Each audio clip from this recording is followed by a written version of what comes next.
Hello guys, welcome back to my channel. ఒక 2 weeks back అమెరికాలో ఉండే కన్సాస్ యూనివర్సిటీలో ఒక తెలుగు స్టూడెంట్ ఆర్యన్ రెడ్డి, ఇతని పేరు, హైదరాబాద్ ఉప్పల్కి సంబంధించిన వ్యక్తి. ఒక 23 ఇయర్స్ ఏజ్ ఉంటుంది అతనికి. 1 ఇయర్ బ్యాకే మాస్టర్స్ చేయడానికి అమెరికాకి వెళ్ళాడు. ఒక 2 వీక్స్ బ్యాక్ ఏం జరిగిందంటే, అతను దగ్గరున్న లైసెన్స్డ్ వెపన్ ఏదైతే ఉందో, అతని లైసెన్స్ తీసుకొని ఒక గన్ తీసుకున్నాడంట. అది అతని బర్త్డే రోజే దాన్ని క్లీన్ చేస్తూ ఉండగా బై మిస్టేక్ అది లోడ్ అయ్యి ఉండడం వల్ల అది మిస్ఫైర్ అయ్యి ఆ బుల్లెట్ అతనికి తగిలి అతను స్పాట్ చనిపోయాడని తెలిసింది. దీనికి సంబంధించి మన వాళ్ళు చాలా క్వశ్చన్స్ రైజ్ చేస్తున్నారు. అదేంటంటే, ఇతను చదువుకునేదేమో కన్సాస్ యూనివర్సిటీలో. ఈ ఇన్సిడెంట్ ఏదైతే ఉందో, ఈ ఫైరామ్ మిస్ఫైర్ అవ్వడం అనేది, ఇది జరిగింది వచ్చేసి అట్లాంటా, జార్జియా స్టేట్ లో జరిగింది యాక్చువల్ గా. సో దీనికి ఆల్మోస్ట్ కన్సాస్ యూనివర్సిటీకి లేదంటే వీళ్ళుండే ప్లేస్ కి దగ్గర 1200 కిలోమీటర్ల డిస్టెన్స్ ఉంది అని చెప్పేసి కొంతమంది క్వశ్చన్స్ రైజ్ చేస్తున్నారు. దీనికి సంబంధించి నేను కొంచెం రీసెర్చ్ చేస్తే నాకు అర్థమైంది ఏంటంటే, most of the international students చాలా వరకు వాళ్ళు ఉండే అడ్రస్ ఒక ప్లేస్ లో ఉంటుందంట, అండ్ వాళ్ళు చదువుకునే ప్లేస్ ఇంకొక దగ్గర ఉంటుందని తెలిసిందనమాట. ఎందుకంటే దీనికి చాలా రీజన్స్ ఉన్నాయి. కొన్ని ఏంటంటే, ఇక్కడ ఎవ్రీడే కాలేజ్ ఉంటుంది కాబట్టి, అండ్ కొన్ని పార్ట్ టైమ్స్ కానీ లేదంటే ఈ జాబ్స్ కానీ వేరే ప్లేసెస్ లో ఉండడం వల్ల మనకు తెలిసిన విషయం, కొంతమంది క్యాష్ జాబ్స్ చేస్తూ ఉంటారు తెలియకుండా, ఇది ఇన్ కేస్ ఆన్ క్యాంపస్ లో దొరకకపోతే. లేదంటే కొంతమంది ఏంటంటే, ఇప్పుడు ఎవ్రీడే కాలేజ్ ఉండదు కాబట్టి ఆన్లైన్ నుంచి అటెండ్ అవుతూ ఉంటారు అండ్ కాలేజ్ ఉన్న రోజు వెళ్ళొస్తూ ఉంటారు. బట్ అట్లా చాలా ఉన్నాయన్నమాట దానికి సంబంధించి. అండ్ అట్లాంటాకి సంబంధించినవి అయితే నేను చూసిన వాటిల్లో చాలా మంది ఇంటర్నేషనల్ స్టూడెంట్స్ అట్లాంటా అడ్రస్ పెడతారని చెప్పేసి తెలిసింది. వాళ్ళు ఈ వేరే సిటీలో కానీ వేరే స్టేట్స్ లో కానీ చదువుకుంటున్నా కానీ.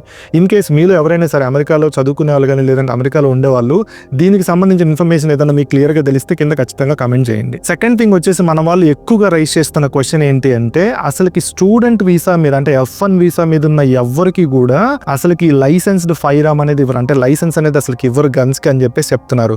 దీనికి సంబంధించి నేను కొంచెం రీసెర్చ్ చేస్తే, అంటే bureau of alcohol, tobacco, fire arms and explosives official America website లో నేను చూసిన దాని ప్రకారం నాకు అర్థమైంది ఏంటి అంటే, F1 వీసా మీద ఉన్న వాళ్ళకి యాక్చువల్ గా ఫైర్ ఆర్మ్స్ అనేది ఇవ్వరు. కానీ ఒక ఎక్సెప్షన్ ఉంది. అదేంటంటే, హంటింగ్ కి సంబంధించి, అంటే హంటింగ్ పర్పస్ మీద నువ్వు రీక్రియేషనల్ యాక్టివిటీ కింద హంటింగ్ లైసెన్స్ తీసుకొని, అంటే దానికి సంబంధించిన ట్రైనింగ్ కంప్లీట్ చేసి దాని లైసెన్స్ తీసుకొని దాన్ని నువ్వు ప్రొడ్యూస్ చేసి హంటింగ్ కి రిలేటెడ్ గన్స్ ని నువ్వు తీసుకోవచ్చు అని చెప్పి ఒక క్లాజ్ ఉంది. అది కూడా అన్ని టైప్స్ ఆఫ్ గన్స్ కాదు, ఓన్లీ హంటింగ్ కి సంబంధించిన రైఫల్స్ ఏవైతే ఉంటాయో, బోల్టన్ రైఫల్స్ అని కొన్ని ఉన్నాయి. మనకి పబ్జీ గేమ్ లో మనం చూస్తుంటాం కదా, ఇంత పొడుగు పైన స్కోప్ పెట్టేసి ఉంటుంది. సో ఆ టైప్స్ ఆఫ్ రైఫల్స్ అనమాట. అవి కూడా బుల్లెట్స్ ని నువ్వు more than 1 or more than 2 ఒకేసారి పెట్టడానికి కూడా లేదనమాట.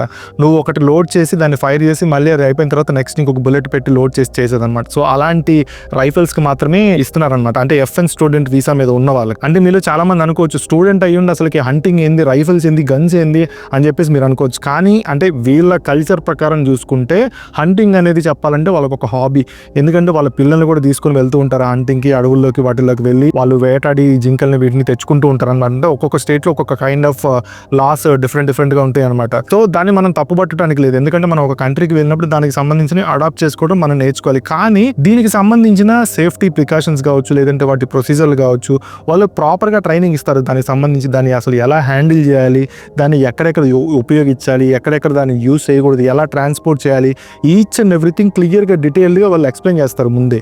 అదంతా తీసుకొని నీ ఆ ట్రైనింగ్ కంప్లీట్ చేసుకొని నువ్వు లైసెన్స్ తీసుకున్న తర్వాతే నీకు ఈ ఫైర్ ఆర్మ్ అనేది వాళ్ళు నీ చేతికి ఇస్తారు. యాక్చువల్గా వాళ్ళ పేరెంట్స్ కి కూడా తెలియదు అంటే ఇతనికి హంటింగ్ లైసెన్స్ ఉంది అండ్ ఇతను గన్ తీసుకున్నాడు అని చెప్పేసి వీళ్ళకి కూడా తెలియదు. అంటే ఈ ఇన్సిడెంట్ జరిగి అతను చనిపోయిన తర్వాత పాపం వాళ్ళకి కూడా తెలిసింది. సో ఇతను ఏంటంటే, నాకు తెలిసినంత వరకు హంటింగ్ లైసెన్స్ తీసుకొని ఆ గన్ తీసుకొని, అంటే ఇప్పుడు ఏంటంటే ట్రైనింగ్ ఇచ్చినప్పుడు దాన్ని ప్రాపర్ గా మనం అర్థం చేసుకోలేకపోయినా, లేదంటే వాటిని ఎలా హ్యాండిల్ చేయాలో తెలియకపోయినా, అంటే అది ఎలా జరిగింది అనేది ఎగ్జాక్ట్ గా అయితే ఇంకా డీటెయిల్స్ అయితే బయటకు రాలేదు. ఎందుకంటే లోడ్ చేస్తున్న గన్ ని మనం క్లీన్ చేయడం అనేది చాలా డేంజరస్, అందరికీ తెలిసిన విషయం. ఎందుకంటే నువ్వు ఒక గ్రెనేడ్ కి పిన్ బీకేసి దాన్ని క్లీన్ చేస్తానంటే చెప్పాలంటే, అంటే మనం చాలా సౌండ్ నుండి ఒక డిటాచ్డ్ హోమ్ తీసుకొని ఇండివిజువల్ గా మనంతా మనం ఉంటున్నప్పుడు ఇట్లాంటివి చేసినా పెద్ద ప్రాబ్లం ఉండదు.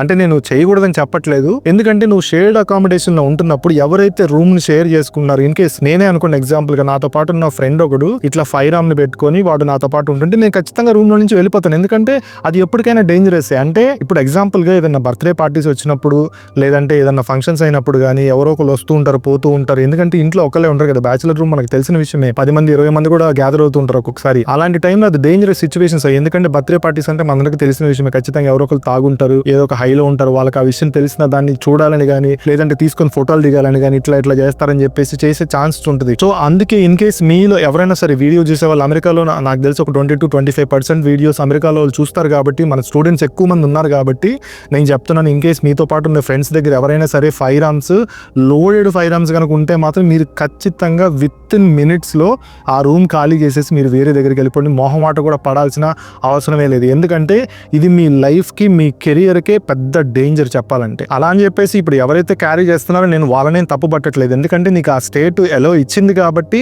నువ్వు చేయాలి. బట్ దాన్ని నువ్వు ప్రాపర్గా మెయింటైన్ చేస్తున్నావా లేదా, ప్రాపర్గా స్టోర్ చేస్తున్నావా లేదనేది నీ మీద డిపెండ్ అయి ఉంటుంది. ఇంకొక విషయం ఏంటంటే ఎప్పుడైనా సరే మనకి on campus and off campus అని కూడా కొన్ని రూల్స్ నేను చదివాను. అదేంటంటే నువ్వు ఆన్ క్యాంపస్ లో ఉండేటప్పుడు ఎప్పుడు కూడా అసలు నువ్వు ఫైర్ ఆర్మ్ ని ఖచ్చితంగా నువ్వు అక్కడ క్యారీ చేయడానికి లేదు. ఎందుకంటే నీకు నేను ఇందాక చెప్పినట్టు federal laws and state laws ఎలా అయితే చాలా డిఫరెంట్ గా ఉంటాయో ఆన్ క్యాంపస్ రూల్స్ కూడా చాలా డిఫరెంట్ గా ఉంటాయి అండ్ చాలా స్ట్రిక్ట్ గా ఉంటాయి. ఆన్ క్యాంపస్ లో మోస్ట్ ఆఫ్ ది యూనివర్సిటీస్ కావచ్చు, కాలేజ్ కావచ్చు, లేకపోతే స్కూల్స్ కావచ్చు, అసలుకి ఫైర్ ఆర్మ్స్ ని ఎలో చేయవు. ఇన్ కేస్ నువ్వు ఆన్ క్యాంపస్ లో రిసైడ్ అవుతున్నావు అంటే ఖచ్చితంగా నువ్వు ఫైర్ ఆర్మ్స్ ని నువ్వు క్యారీ చేయడానికి అసలు ఒక ఆప్షన్ లేదు. ఇంకో ఇన్ కేస్ ఎవరైనా సరే మన వాళ్ళు దీనికి సంబంధించిన విషయం తెలియకపోయినా లేదంటే మీతో పాటు ఇట్లా ఫైర్ ఆర్మ్స్ ని క్యారీ చేస్తున్న వాళ్ళు ఎవరైనా ఉన్నా కానీ చాలా వరకు జాగ్రత్త పడండి. ఎందుకంటే వాళ్ళ ఫాదర్ ఎంత బాధపడుతున్నాడంటే వాళ్ళకి తెలియని కూడా తెలియదు అంటే ఇట్లా వాళ్ళ అబ్బాయి ఇట్లా ఫైర్ ఆర్మ్ లైసెన్స్ తీసుకొని తనతో పాటు ఉంచుకుంటున్నాడు అని చెప్పేసి. ఎందుకంటే స్టూడెంట్స్ గా వెళ్ళే వాళ్ళు ఎవరైనా సరే and most of the students గురించి నేను చెప్తున్నాను, జనరలైజేషన్ చెప్పట్లేదు నేను. So most of the students ఎలా ఉంటారంటే మంచి ఎడ్యుకేషన్ కోసమో లేదంటే మంచి ఫ్యూచర్ కోసం మంచి కెరీర్ కోసమో అక్కడికి వెళ్తాం. అండ్ అక్కడికి వెళ్ళిన తర్వాత కూడా మనకి స్టడీస్కి లేదంటే ఖాళీ టైమ్స్లో చేసుకునే పార్ట్ టైమ్స్కి వీటికే టైం సరిపోదు. ఇంకా లీజర్ టైంలో ఇంకా ఎక్కడికైనా చిన్న చిన్న ట్రిప్స్ వెళ్ళాలంటేనే మనకి పెద్దగా టైం దొరకదు అనమాట. ఎందుకంటే ఎక్కడ పార్ట్ టైం దొరుకుతుందా, ఎక్కడ మనం చేసుకుందాం, ఎక్కడ మనీ ఎర్న్ చేసుకుందాం అని చెప్పేసి ఉంటారు. కానీ ఇట్లాంటివి చేసి అంటే చేయడం తప్పని చెప్పట్లేదు నేను, చేసేది ఖచ్చితంగా జాగ్రత్తగా ప్రాపర్గా ఉండాలి. లేకపోతే ఇట్లా ఇప్పుడు వాళ్ళ నాన్నకి ఏదైతే కడుపు కోత మిగిలిందో అట్లానే మన ఫ్యామిలీకి కూడా మిగులుతుంది కాబట్టి వాళ్ళ ఫ్యామిలీకి పాపం ఒక్కడే కొడుకని కూడా తెలిసింది. సో అందుకని చెప్పేసి నేను దీనికి సంబంధించి ఈ వీడియో చేయడానికి నేను మెయిన్ రీజన్ అది. ఈరోజు మన వీడియో ఇన్ కేస్ ఈ వీడియో మీకు యూస్ఫుల్ అనిపిస్తే ఎయిదర్ లైక్ ఆర్ కమెంట్ చేయడానికి ట్రై చేయండి. ఎందుకంటే అప్పుడే యూట్యూబ్ ఈ వీడియోని ఇంకొంతమందికి రీచ్ అయ్యేలాగా చేస్తుంది. నెక్స్ట్ ఇంకొక మంచి వీడియోతో మళ్ళీ కలుద్దాం. అప్పటి వరకు చలో బాయ్.